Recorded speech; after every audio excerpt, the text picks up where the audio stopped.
So we talked about vapor pressure a little bit when we were talking about solids and liquids and intermolecular forces. So, but just a refresher, vapor pressure is a pressure that is of the gas that is above a liquid when the two are in dynamic equilibrium. So we use vapor pressure in having to deal with the temperatures with the Clausius-Clapeyron equation. We're not going to do that. We're going to do something different. Now, so when we add a solute to a liquid, that's actually going to interfere with the ability of the solvent to vaporize, because it's going to be, these solvent particles are not just going to be going from like liquid to gas, they're going to be also interacting with the solute. So there is an equation, it's called Raoult's law, and the first one we're going to talk about is non-volatile solutions, and that will always be given to you, non-volatile solutions. Okay, so it is the vapor pressure of the solution, so P of solution, that would be the vapor pressure of the solution, equals mole fraction, so remember X is mole fraction, of the solvent. So make sure you know that. So previously we were doing like mole fraction of the solute. Now we're going to do mole fraction of the solvent. It's a fraction, it's a ratio. It's not that hard. And then we have P0, which would be the vapor pressure if you had just the pure solvent at the same temperature. Now, these are going to occur at the same temperature, so if temperature is given in the problem, you're not actually going to use it. So let's try this out. Calculate the vapor pressure where it contains 99.5 grams of sucrose, 300 mils of water, and it gives us the vapor pressure of pure water. Okay, so we need to know mole fraction of water here. That's going to be our key. So we need to know the mole fraction of water.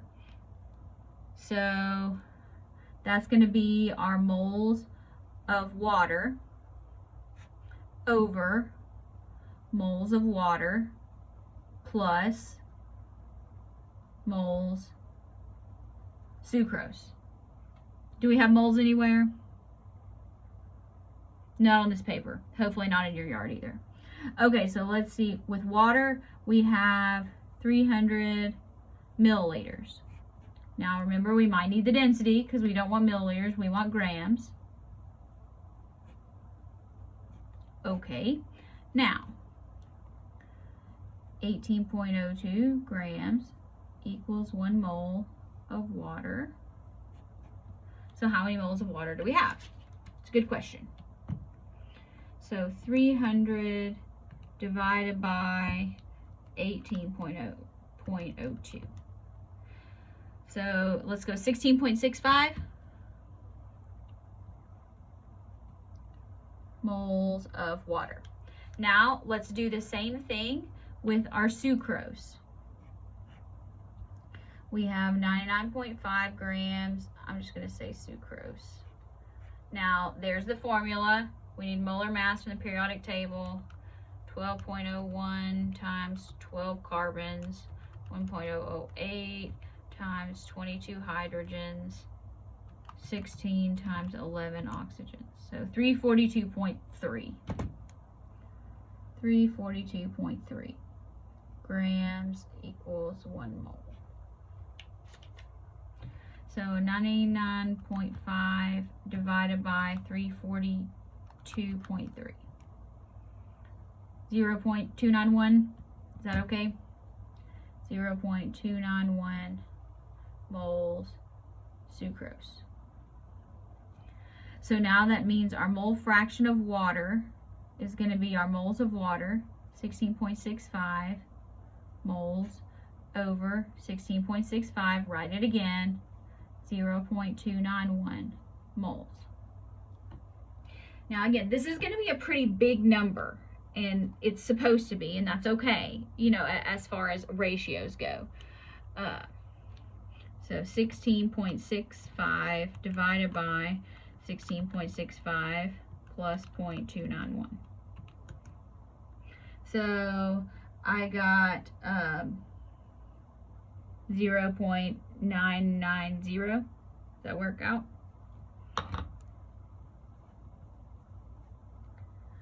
Okay, so now we can know the vapor pressure of our solution equals our mole fraction, 0.990, times our standard vapor pressure, 23.8. What do we know about me and how I feel about torr?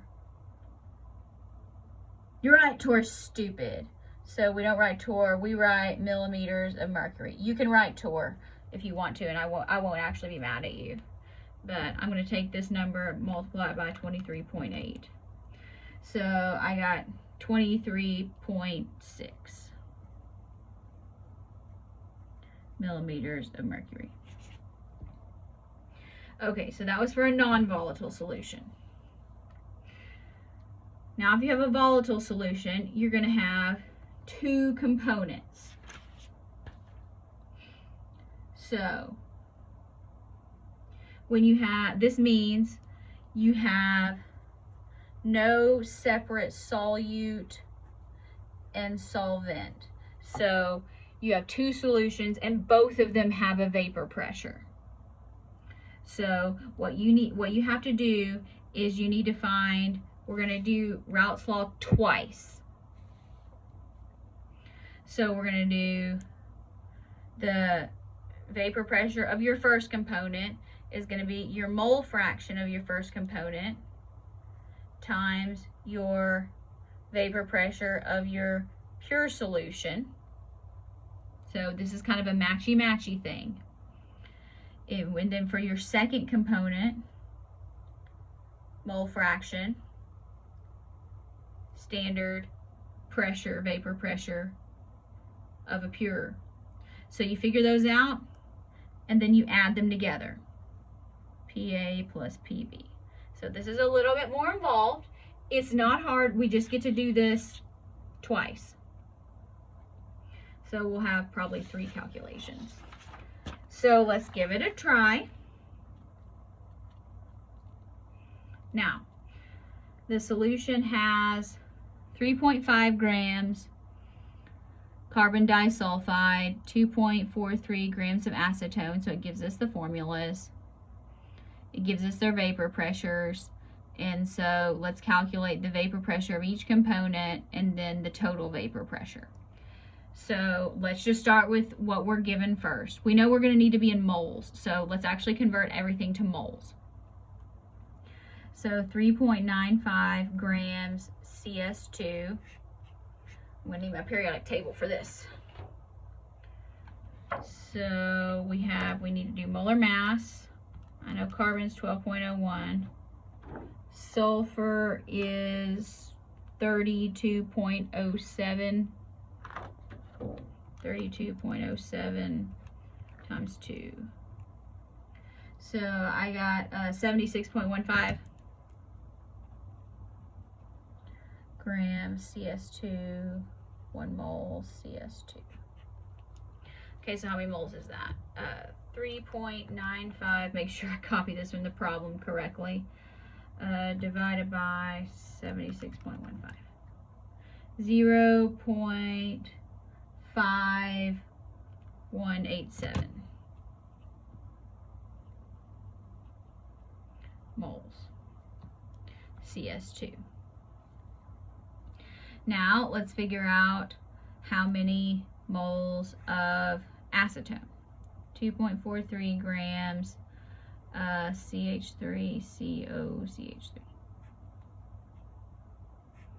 Okay, so depending on how you do this, you can count up how many carbons. So there's 3 carbons. There are 6 hydrogens. And there's 1 oxygen.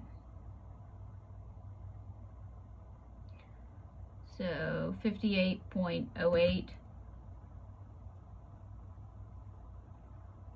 We're just going to say acetone. 1 mole acetone. Okay? So now 2.43 divided by 58.08. Let's go out several decimal places again. I think this was a 7. So 0.04184 moles of acetone. Okay, so now let's start with our first pressure. So we know that our pressure of CS2 is going to equal our mole fraction of CS2. So that's going to be, plug and chug here, moles of CS2, 0.05187 moles over 0.05187 plus 0.04184 moles. If you want to figure that out separately, great. If you don't worry about it. Times our standard vapor pressure, pure carbon disulfide, 515 millimeters of mercury. Okay, so 0.05187 divided by 0.05187 plus 0.04184.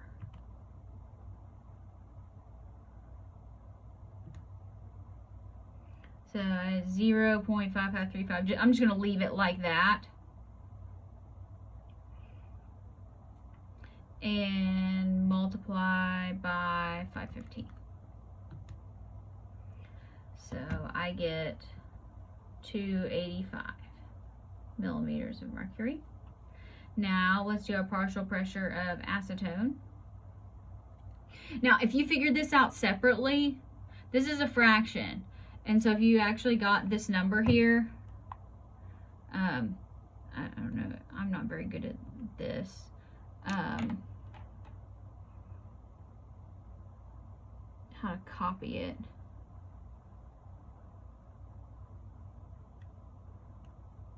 Okay, there it is. Okay, so I'm going to hit enter, and then I'm just going to subtract. Oh, hold on. So that is actually your mole fraction for acetone. That's the shortcut. I'm bad on the calculator with that.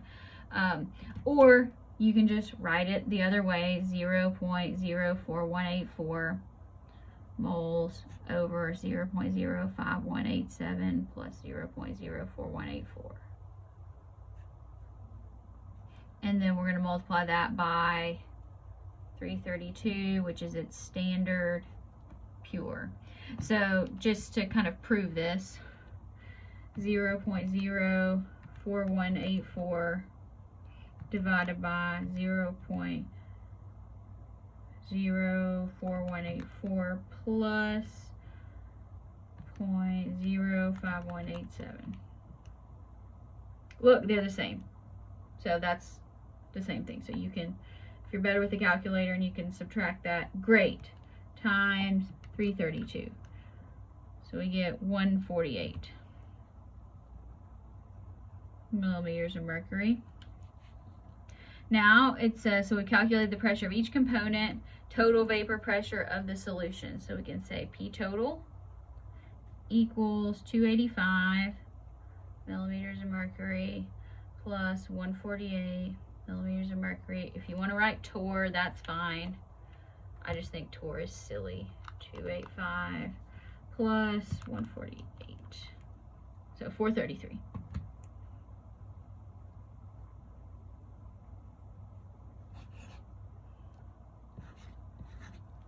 There we go. Now, there's only one more component to vapor pressure. I know only because, you know, we haven't done enough yet. So when you have ionic solutes, you actually have to account for the dissociation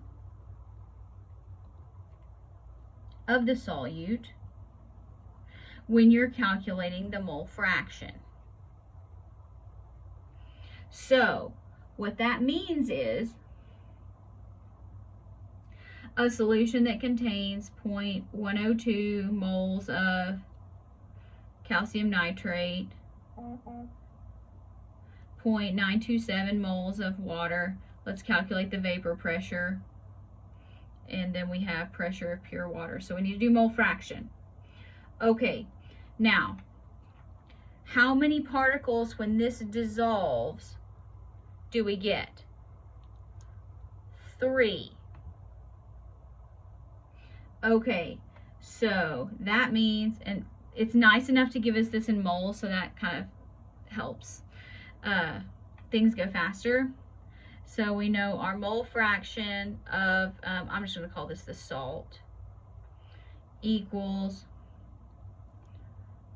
3, because 1 mole of your salt gives you 3 moles of ions. So we're going to say 3 times 0.102 moles over 3 times 0.102 moles plus moles of water, 0.927 moles.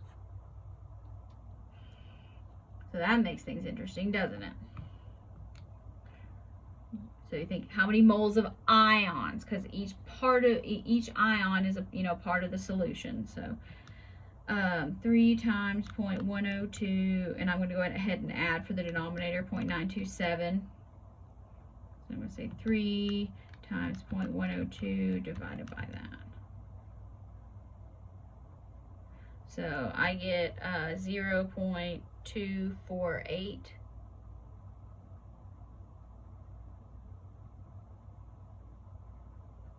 Oh, hold on. I did that wrong. We need the mole fraction of the water, not the solute.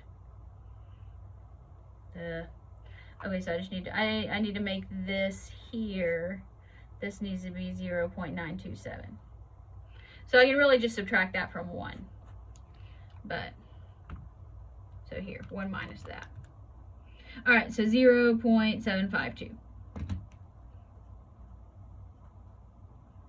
So that we need the mole fraction of water, because I need solvent, not solute. Think about it.